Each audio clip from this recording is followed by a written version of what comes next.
Abrimos ya nuestra habitual sección del Mundo en Guerra y hoy analizamos a la oposición iraní con el analista en seguridad y defensa y militar en excedencia, Bruno Navarro. Bruno, muy buenas noches. Buenas noches. Bueno, se ha hablado durante todos estos días de la organización de los mujahidines del pueblo de Irán porque financió la campaña de Vox en el año 2014. ¿Quiénes son exactamente los que forman parte de esta organización? Bueno, en honor a la verdad hay que decir que realmente no fue la organización, ¿no?, sino personas vinculadas a ella, que antes de un crowdfunding que realizó Vox, una especie de micromecenazgo típico, recibió muchos de esas microdonaciones, eran de exiliados y disidentes de esta organización, agradecidos con el apoyo que Alejo Vidal Quadras les había realizado durante años en favor de su oposición al régimen teocrático iraní.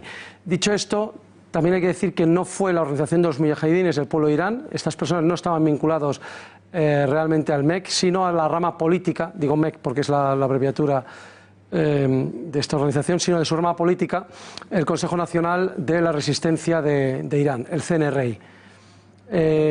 Y esto es importante porque no es lo mismo, digamos, el brazo más militar o más armado que el brazo político en este caso.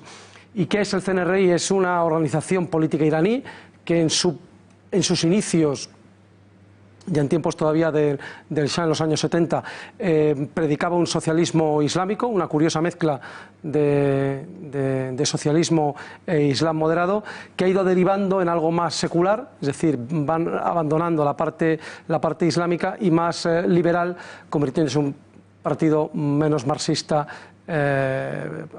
digamos más de un socialismo light, de un socialismo liberal. Fue un partido que fue un movimiento que fue determinante, y esto es poco conocido porque nosotros tenemos la impresión de que el Shah de Persia cayó por la revolución de los ayatolás, que son los que hoy siguen gobernando en Irán, y la realidad es que había una panoplia muy amplia de partidos y de movimientos, organizaciones que lucharon contra el Shah, y en este caso el CNRI o el MEK fueron realmente muy determinantes a la hora de ese derrocamiento.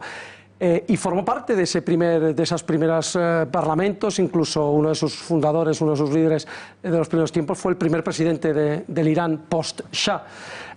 Y sin embargo pasó rápidamente, en un año y pico estaba en la oposición y estaba clandestino, estaba prohibido porque se oponía a esa deriva dictatorial que hoy todos podemos ver en Irán. Y eso le hizo caer en desgracia, pasar a la clandestinidad y sufrir auténticas masacres por parte del régimen. Así que el MEK lo que hizo, y el CNRI fue el MEK combatir al régimen iraní, y el CNRI desde entonces lo que ha hecho es servir de bandera política de este movimiento, intentar captar apoyos bastante exitosamente en el extranjero y defender la causa internacional contra el régimen de los ayatolás. Es cierto que hasta hace unos años estaban catalogados como grupos terroristas por la Unión Europea y también por Estados Unidos. Efectivamente, el MEK, recordemos, el MEK, el brazo armado, fue catalogado por Estados Unidos, durante 15 años estuvo catalogado como grupo terrorista, y fue por una imposición del gobierno iraní al gobierno de Clinton como medida previa a poder sentarse con él a negociar. Y de hecho en 2012 salió de la lista tras una demanda penal que se ganó y que le obligó el gobierno norteamericano a retirarlo de la lista. La Unión Europea también durante 6 años lo tuvo en la lista de organizaciones terroristas, en este caso presionado no por el régimen de Irán, pero sí por el gobierno de Estados Unidos, y en su caso también en 2009 salió de la lista tras una sentencia del Tribunal de Justicia de la Unión Europea. Por lo que vemos, la dominación en ambos, tanto Estados Unidos como en la Unión Europea, de grupo terrorista ha sido muy política, ha durado muy poco y en ambos casos ha cesado por decisiones judiciales. No es porque ahora ahora ya consideramos, como ocurre con otros grupos, consideramos que ya pasado este tiempo podemos decir que este grupo ya no es terrorista. No, fueron decisiones judiciales que dijeron que eso no tenía sentido. Y luego el CNRI, que realmente quien ha realizado estas aportaciones, o personas vinculadas al CNRI, que ha hecho estas aportaciones monetarias, que está en toda la prensa y que ha salido en la prensa, no fue considerado grupo terrorista porque es el grupo político, digamos, matriz repito, sí el MEC, el brazo armado, no la parte política que ha realizado indirectamente a través de personas estas aportaciones monetarias. ¿Cuáles son las diferencias esenciales entre la oposición iraní y el gobierno? Bueno, hay que partir de la base que el CNRI no es el único grupo opositor, ni mucho menos. Hay muchísimos grupos, hay organizaciones de izquierda, como pueden ser, podríamos englobar al CNRI como una organización de izquierda, aunque sea moderada, que tiene todas sus sedes. Estos grupos habrá una docena de grupos de izquierda que tienen sus sedes ahora mismo en Europa, porque no pueden tener lógicamente en Irán. Hay varias organizaciones monárquicas que ansían la vuelta a los tiempos del Shah, con sus sedes en Francia y en Estados Unidos.